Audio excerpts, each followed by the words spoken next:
آج کی مجلس میں اسی موضوع پر کچھ گفتگو کرنے کی ہم کوشش کریں گے کہ وہ کیا بنیادی باتیں ہیں، وہ کیا اصول ہیں، وہ کیا منہج ہے جو ایک مسلمان کو اختیار کرنا چاہیے، اور وہ کیا منہج ہے جو اہل الحدیث کا ہے۔ اہل الحدیث، اصحاب الحدیث، اس کے بارے میں تفصیل ذکر کرنے کی ضرورت نہیں ہے۔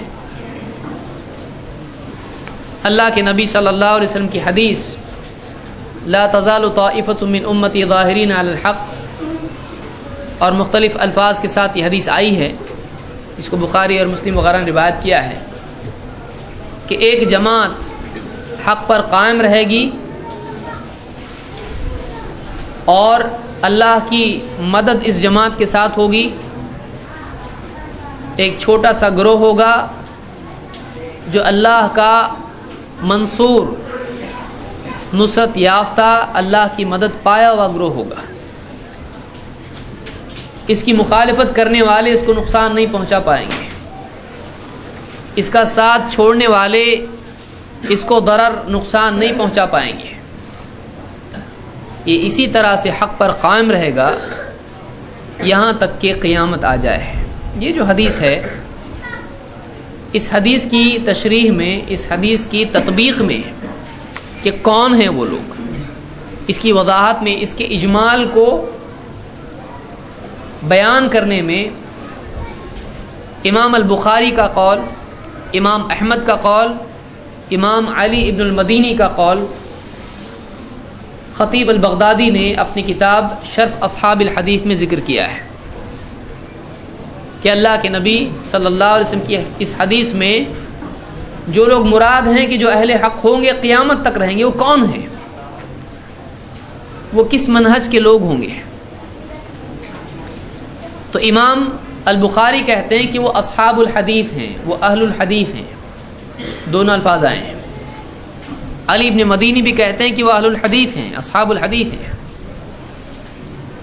امام احمد ابن حنبل جو امام البخاری کے استاذ بھی ہیں اور امام اہل السنہ والجماعہ کے امام ہیں، اہل السنہ والجماعہ کے امام ہیں،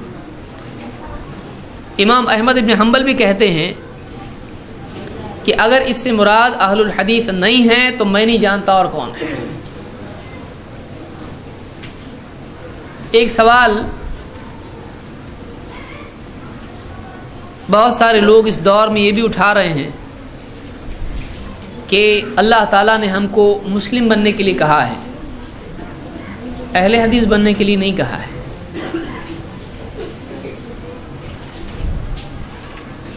تو یہ اہل حدیث اپنے آپ کو بولنا کیسے صحیح ہو سکتا ہے؟ اس میں بعض پڑھے لکھے لوگ بھی ہیں، اور بعض اوقات ان پڑھ سے زیادہ پڑھے لکھے کے کنفیوژن ہوتے ہیں، کیونکہ جتنا زیادہ پڑھے گا اتنا زیادہ کنفیوژن میں بڑھے گا اگر واقعی علماء کی اس کو رہبری نہ ہو، اہل اختصاص، اہل علم کے تابع اگر وہ نہیں ہوگا تو پڑھتا جا اور کنفیوژن میں بڑھتا جا، یہ مصیبت اس کے گلے میں آئے گی۔ تو بعض لوگوں نے کہا کہ یہ آپ اہل حدیث اپنے آپ کو بولتے ہو، اللہ نے آپ کو کیا کہا ہوا؟ سماکم المسلمین۔ کسی انشاءاللہ مستقل گفتگو میں اس پر تفصیلی طور پر گفتگو کروں گا کہ واقعی اس آیت کا مطلب کیا ہے اور نام کیا کیا ہے مسلمانوں کے لیے۔ آج وہ وقت نہیں ہے، چونکہ ہم کو منہج دیکھنا ہے، اس لیے نام کے بارے میں اتنی بحث ہم نہیں کریں گے۔ لیکن چونکہ اہل حدیث کا منہج تو جھگڑا شروع سے ہی شروع ہو جائے گا، منہج تو بعد میں آ رہا ہے، اہل حدیث پہلے آ رہا ہے، تو اختصاراً اس کی بھی کچھ وضاحت میں کرنا ضروری سمجھتا ہوں کہ بعض لوگ کہتے ہیں کہ اللہ نے ہم کو کہا کہ ہم مسلمان بنے، اہل حدیث بننے کے لیے اللہ نے نہیں کہا ہے۔ ان کی خدمت میں یہ جواب عرض ہے کہ اہل حدیث مسلمان کے مخالف نہیں ہوتا ہے۔ یہ حضرات گویا کہ یہ تاثر دینے کی کوشش کرتے ہیں کہ ہم یہ کہہ رہے ہوں کہ مسلمان نہیں، ہم اہل حدیث ہیں۔ ایسا نہیں ہے۔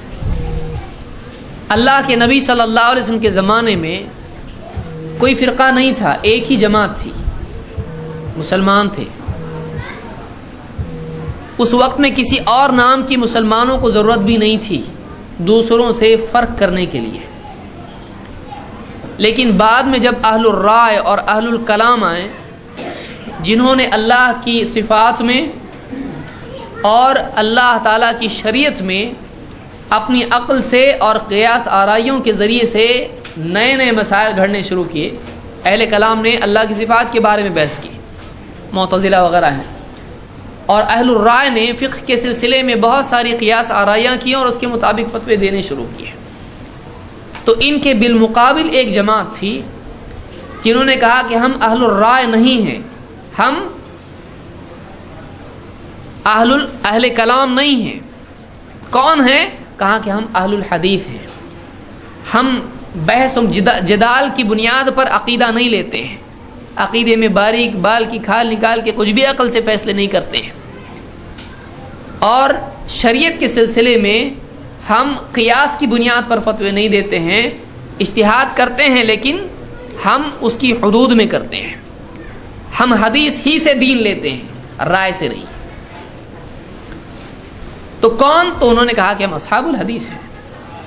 تو یہ جو چھوٹی جماعت تھی اس دور میں، جو اس منہج کے حاملین تھے، شاہ ولی اللہ دہلوی ہو یا شہرستانی ہو الملل والنحل میں، اور دوسرے بھی علماء ہیں، انہوں نے بیان کیا کہ یہ جو دو طبقے تھے، اہل الرائے، اہل الکلام اور اہل الحدیث، یہ اسی دور میں بنے ہیں۔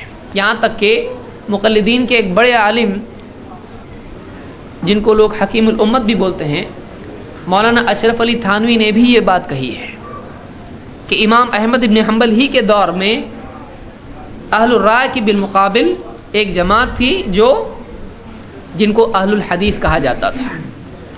تو اس دور میں اہل کلام اور اہل الرائے کے بالمقابل فرق کرنے کے لیے کہ واقعی صحیح منہج کیا ہے، مسلمانوں میں بڑے بڑے علماء نے، محدثین نے اپنے بارے میں کہا کہ ہم اہل الرائے نہیں، ہم اہل الحدیث ہیں۔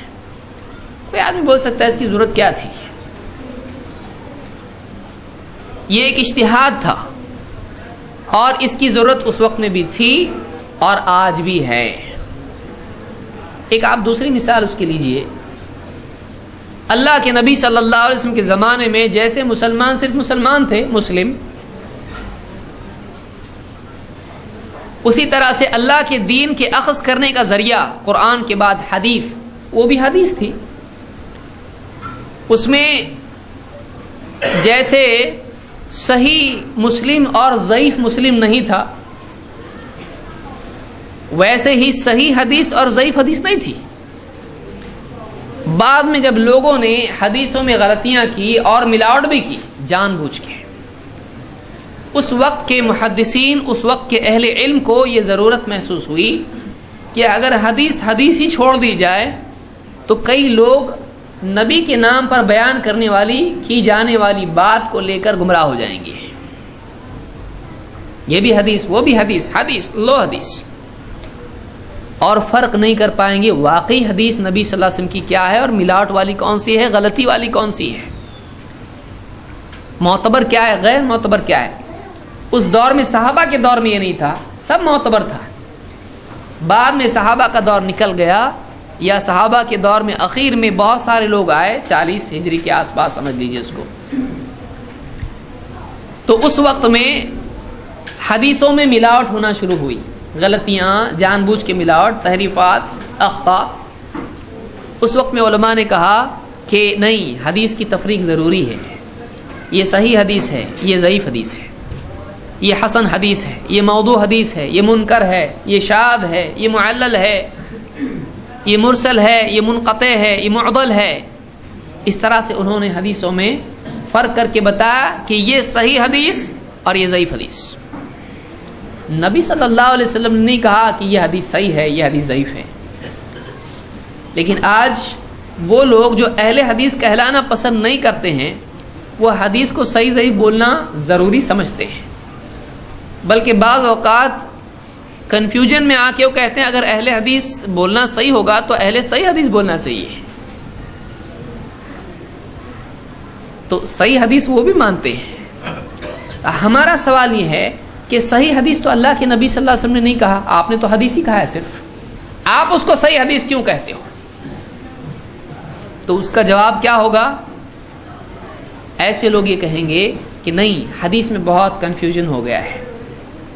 اب ایک آدمی فرق نہیں کر پائے گا, اس کو صرف حدیث بول دیں گے, جھوٹی حدیث بھی لے لے گا, وہ ضعیف حدیث بھی لے لے گا وہ. اس لیے اس کو لیبل لگانا ضروری ہے تاکہ ایک آدمی فرق کر سکے. ایک حدیث کو آپ کو لیبل لگانا ضروری ہو گیا کنفیوژن کی وجہ سے. دین کے سارے معاملات میں اہل حق سب کے سب مسلمان اور باطل سب کے سب مسلمان, پھر شیعہ بھی, معتزلی بھی, اور ہر قسم کے آل فال جتنے بھی گروہ ہیں, جتنے بھی اوٹ پٹانگ جماتے ہیں, سب کے سب ایک جھنڈا لے لیں مسلم. اور آپ اپنے بچے کو کسی شہر میں پڑھنے کے لیے بھیج رہے ہوں, اپنی بچی کا رشتہ دیکھنے کے لیے کسی کو بات کر رہے ہو, آپ پوچھو گے آپ کون ہیں؟ مسلم. لے لو رشتہ, دیں گے آپ اور پوچھیں گے اور کھدائی کرو گے. آپ بورڈ نہیں دیکھو گے, آپ بورڈ کے نیچے کھدائی کرو گے. آپ کے لیے مسلم کافی ہوا؟ نہیں ہوا آپ کے لیے کافی. جب تک کہ وہ کسی نہ کسی جماعت کا نام نہیں لیتا آپ کو چین نہیں آئے گا. گھوم پھر کے آپ کو صرف مسلم کوئی بولے گا, آپ نہیں بولے گا. آپ بولو پہلے آپ کون سی جماعت کے ہو. تو پریکٹیکل لائف میں آدمی برابر, اگر وہ بول دے اہل حدیث تو واقعی مانیں گے, اہل حدیث کے سوا نہیں مانیں گے, لیکن خود اہل حدیث نہیں بولنا چاہتے. ایسے بھی لوگ ہیں. کیوں؟ اہل حدیث کا عقیدہ صحیح ہوتا ہے, اہل حدیث کا منہج صحیح ہوتا ہے. تو یہ جو کنفیوژن ہے اس کو یاد رکھیے کہ جیسے حدیثوں میں ملاوٹ سے پہلے حدیث تھی, فرق کرنے کی ضرورت نہیں تھی, اس کو صحیح حدیث ضعیف حدیث بولنے کی ضرورت نہیں تھی. لیکن بعد میں جب ملاوٹیں ہو گئیں اور کنفیوژن بڑھ گیا, تب ضروری ہو گیا کہ بتایا جائے یہ صحیح حدیث ہے, یہ حسن ہے, یہ ضعیف ہے. فرق کرنا ضروری ہو گیا.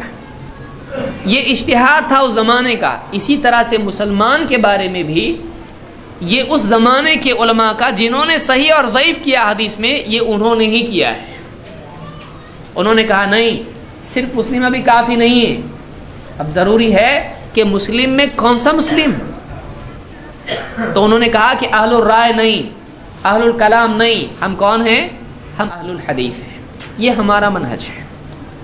ہم دین لیتے ہیں اپنی عقل سے نہیں, لاجک سے نہیں, عقل سے نہیں, لاجک سے نہیں, خواہشات کی بنیاد پر نہیں, رائے اور قیاس کی بنیاد پر نہیں. ہمارا دین لینے کا مصدر, مأخذ, سورس اگر ہمارا کوئی ہے تو وہ کیا ہے؟ حدیث ہے. تو ان کو کیا کہا جانے لگا؟ ان کو اہل الحدیث کہا جانے لگا. اسی لیے امام البخاری کہتے ہیں کہ وہ جو ایک جماعت ہے, اور کچھ لوگ کہتے ہیں کہ اس سے مراد محدثین ہیں. نہیں, اہل باطل کے بالمقابل یہ لفظ استعمال ہوا ہے, نہ کہ کسی فیلڈ کے ایکسپرٹ کے طور پر. اس کو بھی یاد رکھیے. اسی لیے امام الشافعی رحمۃ اللہ علیہ کا قول ہے, کہتے ہیں, ابن سعد نے الطبقات میں اس کو ذکر کیا اور دوسروں نے بھی. امام شافعی کہتے ہیں علیکم باصحاب الحدیث فانہم اکثر الناس صوابا. تم اہل حدیث کو لازم پکڑو, اس لیے کہ لوگوں میں سب سے زیادہ ثواب پر, صحیح پر وہی ہوتے ہیں. یہاں پر صحیح اور غلط کے سلسلے میں اہل حدیث کا نام آ رہا ہے. صحیح اور غلط, ثواب اور خطا کے ضمن میں آ رہا ہے, نہ کہ کسی فیلڈ کے ایکسپرٹ کے طور پر. اور ایسے کئی اقوال ہیں. اہل حق ایک جماعت رہے گی جو اہل باطل سے لڑتی رہے گی, اہل الحدیث اس کے بارے میں امام بخاری کہہ رہے ہیں. اور اسی طرح سے اور بھی چیزیں علماء کی آئی. تو یہ بات یاد رکھیں کہ اس دور میں ضروری ہے کہ ایک آدمی, اب آپ کسی کو کہیں کہ بھائی اس کو آپ کو لیبل لگانے کی ضرورت کیا ہے, آپ بتا سکتے ہو کہ دیکھو قرآن کو ماننا ہے, حدیث کو ماننا ہے, یوں کرنا ہے, تو کرنا ہے. آپ ایک چیز کو پورے پیراگراف میں, 3 پیج میں, کتاب میں بول سکتے ہو. کس کے پاس اتنا ٹائم ہے آپ کے پوری کتاب پڑھنے کو؟ آپ اگر ایک لفظ میں یسروا ولا تعسروا, آسانی پیدا کرو, مشکل پیدا مت کرو. یہ لوگوں کے لیے تیسیر ہے, اور اس کو سمجھا اہل علم میں. ہم اپنے گھر میں بیٹھ کے یہاں نہیں بنائے اس کو. بعض لوگ کہتے ہیں انگریزوں کے دور میں یہ ہوا. معلوم نہیں انہوں نے کون سی انگریزوں کی تاریخ پڑھی ہے, یہی زیادہ جانکار ہیں انگریزوں نے کیا کیا, انگریزوں کے زمانے میں کیا ہوا. انہوں نے امام البخاری کا جملہ نہیں سنا, انہوں نے امام احمد کا جملہ نہیں سنا ہے. اس دور میں ضرورت پیدا ہوئی اہل کلام اور اہل الرائے کے بالمقابل میں، تو اس وقت کے اہل حق نے کہا کہ ہم کون ہیں؟ اہل الحدیث ہیں۔ ہم بھی کہتے ہیں جو ہمارے سلف نے کیا ہم کو اس پہ کوئی اعتراض نہیں، ہم آج ان سے لڑتے نہیں۔ آپ نے صحیح حدیث کو صحیح حدیث کیوں کہا؟ آپ نے اس کو کچھ اور لفظ دینا چاہیے تھا، خوبصورت حدیث یا کچھ اس طرح سے بولنا چاہیے تھا، پیاری حدیث، میٹھی حدیث، ہری حدیث، کچھ تو بولنا چاہیے تھا۔ تو ہم کو ان سے کوئی جھگڑا نہیں ہے۔ انہوں نے صحیح کہا ہم بولتے صحیح، انہوں نے ضعیف کہا ہم کہتے ضعیف، ساری امت اس کو مانتی ہے، یہ ان کا اجتہاد تھا، کسی کو کوئی پرابلم نہیں۔ تو ہم کو صحیح ضعیف پہ بھی کوئی پرابلم نہیں، ہم کو اہل الحدیث پہ بھی کوئی پرابلم نہیں۔ امام البخاری نے کہا اہل الحدیث، ہم کہتے کوئی بات نہیں، اچھی ہم بھی اہل الحدیث ہی ہیں۔ کیوں؟ اس لیے کہ ہم بھی اسی منہج پر ہیں، ورنہ آپ امام البخاری کو بھی غلط بولو۔ اور ایسے جو لوگ نام نہیں رکھتے ہیں، اہل الحدیث نہیں کہتے ہیں، وہ کچھ نہ کچھ اپنا دوسرا نام رکھتے ہیں، بے نام وہ بھی نہیں رہ پاتے ہیں، کچھ نہ کچھ اس کو عربی کی بجائے انگلش نام رکھ لینا پڑتا ہے۔ تو بہرحال یعنی یہ بات یاد رکھیں کہ اہل حدیث جو نام ہے یہ ایسا نہیں کہ ہم کو یہاں پہ باندھنا ہے، یہاں بیج لگانا ہے یا کچھ اس طرح سے ہے۔ اہل الحدیث ایک منہج کا نام ہے، یہ ایک میتھڈالوجی ہے، یہ ایک منہج ہے، یہ اصولوں کا نام ہے کہ آپ کیا منہج پر چلتے ہو۔ بھائی ہم قرآن و سنت پر چلتے ہیں، سلف کے منہج کو لے کر چلتے ہیں، ہم اہل الحدیث ہیں۔ آپ کو یہ نام اچھا نہیں لگتا ہے تھوڑا، آپ کہو اہل الاثر، علماء نے یہ بھی نام اختیار کیا ہے۔ آپ کو یہ بھی سمجھ میں نہیں آتا ہے سلفی، تو یہ سارے نام سلف نے اپنے لیے اختیار کیے، اسی لیے ایک نام کو پکڑ کے سب لوگوں نے جھگڑا نہیں کیا ہے، بلکہ اصل مقصود اس میں کیا ہے کہ سلف نے جو لقب اپنے لیے اختیار کیا، نام اپنے لیے اختیار کیا، جس سے ان کا منہج سامنے آتا ہے، بعد والے ایک لفظ سے ہی سمجھ جائیں۔ تو یہ ان کا کیا تھا؟ کوئی آدمی کہے کہ قرآن و حدیث میں ہے کیا؟ قرآن و حدیث میں اہل الحدیث نہیں ہے، اور قرآن و حدیث میں صحیح اور ضعیف بھی نہیں ہے، تو آپ کو ماننا پڑے گا۔ کیوں؟ اس لیے کہ اجتہاد کی گنجائش ہے، اور اہل السنہ والجماعہ، اہل الحدیث، اہل الاثر، اصحاب الحدیث، اصحاب الاثر، سلفی، یہ نام سلف نے، اہل علم نے اپنے اپنے دور میں استعمال کیے باطل فرقوں سے اپنے آپ کو الگ کرنے کے لیے۔ اللہ کی نبی صلی اللہ علیہ وسلم نے کتاب الطہارہ، کتاب الصلاۃ، کتاب الایمان، کتاب العلم، اس نام کی کوئی حدیث نہیں لکھی، نہ لکھوائی۔ بعد میں علماء نے اجتہاد کیا، امت کی آسانی کے لیے ضرورت تھی اور یہ ضرورت ہے، تو اس کو سب مانتے ہیں، کوئی پرابلم اس میں نہیں ہے۔ تو تیسیر جو ہے علم کے آسان کرنے کے لیے ضرورت محسوس ہوئی، اس وقت میں علماء نے اس کو محسوس کیا اور کیا، تاکہ ایک بھولا بھالا مسلمان صرف مسلم سن کے اس کے پیچھے بھاگنے والا نہ بنے۔ کوئی بھی آئے گا، شیعہ آئے گا، آپ بتائیے، بولے گا میں مسلم ہوں، چلو میرے پاس آؤ، آپ جاؤ گے؟ نہیں جاؤ گے۔ آپ بولو گے مسلم، لیکن کون سا مسلم؟ گروپ کون سا ہے تمہارا؟ ڈیٹیل بتاؤ ذرا۔ بولے گا مسلم، قرآن والا مسلم، بولے گا نہیں تھوڑا اور بولو، بولے گا نبی والا مسلم، اور بولو علی والا مسلم، اور بولو۔ آپ کتنا اور بولو کرو گے اس کو؟ بولے گا بس اس کے بعد اور کیا چاہیے تم کو، اتنا کافی نہیں مسلم؟ 2 بیٹی رشتہ میں لایا ہوں، دیں گے آپ پورا جب تک کہ کھنگال کے اس کے آپ تل میں نہیں دیکھتے آپ کو چین نہیں آئے گا۔ اگر بولے میں اہل حدیث، ہاں تھوڑا آپ کو سکون آئے گا، اب ٹھیک ہے۔ تو ایسے بہت سارے لوگ جو اہل حدیث نام نہیں لیتے ہیں، وہ اندر سے ان کو معلوم ہوتا ہے اہل حدیث ہی ہے، ان کے پاس سب دائیں بائیں آگے پیچھے اہل حدیث ہی ہوتے ہیں، دوسرا کوئی چلتا ان کو نہیں چلتا ہے۔ تو اب ڈرنے کی ضرورت کیا ہے؟ ڈرنے کی ضرورت کیا ہے؟ پرابلم کیا ہے؟ کنفیوژن کیا ہے؟ آپ کو پرابلم کیا ہے؟ آپ ایک چیز کو اتنا بڑا بول سکتے ہو، آپ اس کو اتنا چھوٹا کیوں نہیں بول سکتے؟ جب بڑا بولنا ہے، چھوٹا بولنے میں پرابلم کیا ہے؟ ہمارا منہج اہل حدیث ہے، اور ہمارا منہج قرآن سنت سلف کا منہج اور صحیح حدیث، اور قرآن میں یوں تو پورا بول کے آپ پورا ایک پیراگراف بول رہے ہو، ایک سانس میں بولو یا 2 سانس میں یا 3 سانس میں، آپ اتنا بڑا بول رہے ہیں، ہم چھوٹا بول رہے ہیں، پرابلم کیا ہے آپ کو؟ بڑا بولنا ضروری ہے؟ آپ کا اجتہاد ہے بڑا بولنا، ہمارا چھوٹا ہے، ہم چھوٹا بول کے سمجھ لیتے ہیں کہ ہاں اہل حدیث، ہاں اہل حدیث، آپ کا منہج کیا؟ یہ منہج ہے، ختم ہو گیا مسئلہ۔ تو یہ اجتہاد ہے، یہ اجتہاد ہے، تو ہمارے لیے یہ کافی ہے، اس دور میں خصوصاً ضروری ہے۔ آپ بتائیے، ایک آدمی آپ کو ملا بس میں، آپ نے اس کو دعوت دی، یہ صحیح ہے یہ صحیح ہے. بولا ہاں شرک غلط, درگاہ پہ جانا غلط, یہ غلط وہ غلط, بتوں کے آگے جھکنا غلط. کوئی غیر مسلم ہے, کوئی بھی ہے, مسلمان ہے, شرک میں پڑا ہوا ہے, غلط منہج پر ہے, آپ نے اس کو پورا سمجھایا. اور وہ جانے والا دائیں, آپ جانے والے بائیں ہیں. اب بس سے اترے, اس کو آپ کدھر بھیجو گے؟ جاؤ مسلم کے پاس جاؤ, مسلم کی مسجد میں نماز پڑھو, مسلم سے علم حاصل کرو. آپ بولو گے, آپ اس کو کیا بولو گے؟ کس کے حوالے آپ کرو گے؟ اس کو آپ کو بولنا پڑے گا نا. تو آپ جو خود پرسنلی کرتے ہو, آپ اس کو کھل کے بولنے میں پرابلم کیا ہے آپ کو؟ چپ کے جو آپ کرتے ہو, آپ بولو گے نا اہل حدیث کے پاس جا, تو اسی کے پاس جا, ادھر ادھر جا مت, ادھر ادھر جا مت, سیدھا اہل حدیث کے پاس جا, سیدھا سلفی کے پاس جا. تو ایسے بہت سارے لوگ جو اس لقب کو نہیں لیتے ہیں, ان کی اپنی, دیکھیے ان کے اپنے پرابلمس ہیں, ان کی مجبوریاں ہیں, ہم کو اس سے کوئی اعتراض نہیں ہے. لیکن مجبوری کی بنیاد پر آدمی صحیح کو غلط بولے غلط ہے. آپ کی مجبوری, آپ کو لوگوں کو جمع کرنا ہے, کیجئے, ہم کو کوئی مسئلہ نہیں ہے. لیکن آپ اس کے بنیاد پر آپ ایک صحیح چیز کو, جس کو اہل علم ہر دور میں مانتے آئے ہیں, کسی نے آپ کو بتائیے, کوئی بڑا عالم, کوئی بڑا محدث آپ کو ایسا ملا جس نے کہا اہل حدیث بولنا غلط ہے؟ ساری امت مانتے آئی اس کو. آپ اچانک ایک دن کھڑے ہو کہ آپ کو معلوم نہیں کیا ہو گیا, آپ بولنا شروع کر دیں غلط ہے, اور اگر آپ کو بولنا ہی ہے تو اہل صحیح حدیث بولو. تو آپ مطلب یہ بہت غلط بات ہے. یہ علم کی کمی کی دلیل ہے, یہ علم کی کمی کی دلیل ہے, یہ ایک انسان کے فہم کی کوتاہی کی دلیل ہے. یہ صحیح بات نہیں ہے. اہل حدیث کا مطلب, پھر آپ اگر اہل صحیح حدیث بھی غلط ہے آپ کا, آپ بولو اہل صحیح و حسن حدیث, پھر آپ کو کوئی دوسرا آگے پکڑے گا, نہیں یہ بھی غلط ہے. آپ بولو اہل صحیح لذاتہ لغیرہ, حسن لذاتہ لغیرہ, متواتر بھی, احاد بھی, احاد میں مشہور غریب اور سب عزیز سب, اور اس میں ایسا ویسا سب. آپ یعنی یہ طریقہ نہیں ہوتا ہے, یہ علمی مزاج نہیں ہے. کسی آدمی کو بولنا آتا ہے اس کا مطلب یہ نہیں کہ اس کو سمجھتا بھی ہے.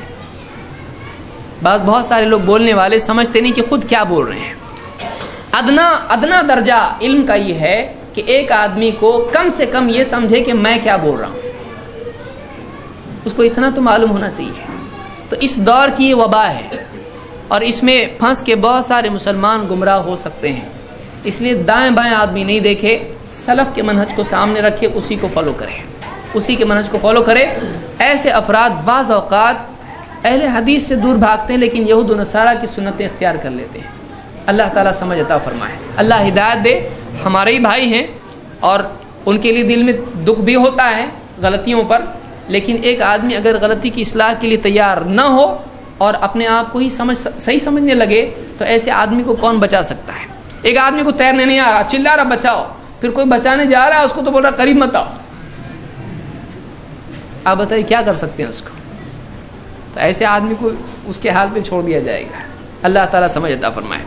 تو اہل حدیث کا منہج کیا ہے, یہ بہت تفصیلی موضوع ہے, لیکن یہ بہت ضروری میں نے سمجھا بتاؤں آپ کو, تاکہ اس طرح کے جو بھی افکار ہیں, تھوڑا ایک فیشن ہو جاتا ہے بس مسلم, تو ایسا مسلم, شیعہ مسلم, سنی مسلم کیا ہے؟ آپ پھر کچھ بھی مت بولو, ان کو بھی مسلم بولو آپ. اور خوارج بھی مسلم ہیں, پھر آپ سارے لوگوں کو معتزلی اور ہر قسم کا آدمی مسلم, یہ ایک طرح کا کنفیوژن پیدا کرنا ہے. یہ بظاہر برائی دکھائی دیتی ہے اہل حدیث بولنا, لیکن یہ بہت ضروری ہے, یہ بہت ضروری اس دور میں خصوصاً ضروری ہے, تاکہ ہم پہچان سکیں. ایسے لوگ بہت ساری باتیں یہ بھی بولتے ہیں اہل حدیث میں بھی اتنے سارے, ایسا نہیں ہے. اہل حدیث میں نہیں, ہر دور میں اہل حدیث میں, ہر دور میں صحابہ سے شروع کیجئے اس کو. فقہی مسائل میں اختلاف رہا ہے, اس کا یہ مطلب نہیں ہوتا ہے کہ دو جماعتیں ہیں, دو گروہ ہیں, مخالف ہیں. فقہی مسائل میں اختلاف ہمارے ہاں کبھی بھی جھگڑے کا موضوع نہیں رہا. اجتہادی اختلاف ہمارے ہاں کبھی جھگڑے کا, ہم آپ دیکھیے ہم چاروں اماموں کو مانتے ہیں, حالانکہ ان میں اختلاف ہے. کیا آپ نے علماء سے نہیں سنا کہ چاروں اہل علم ہمارے یعنی احترام کے لائق ہیں وہ لوگ؟ ہمارے اپنے علماء میں آج بھی اس دور میں کچھ مسائل میں اختلاف ہوتا ہے, اجتہادی مسائل میں اختلاف ہمارے ہوتا ہے. اس کی بنیاد پر ہم کسی کو گمراہ نہیں بولتے ہیں, لیکن منہج کا, میتھڈالوجی کا, بنیادی اصولوں کا اختلاف ہمارے ہاں تھوڑا سیریسلی لیا جاتا ہے, یہ لائٹ نہیں ہے. فقہی اختلاف ہر دور میں ہوا ہے, صحابہ میں ہوا ہے, لیکن منہجی اختلاف نہیں, میتھڈالوجی میں نہیں, نو کمپرومائز.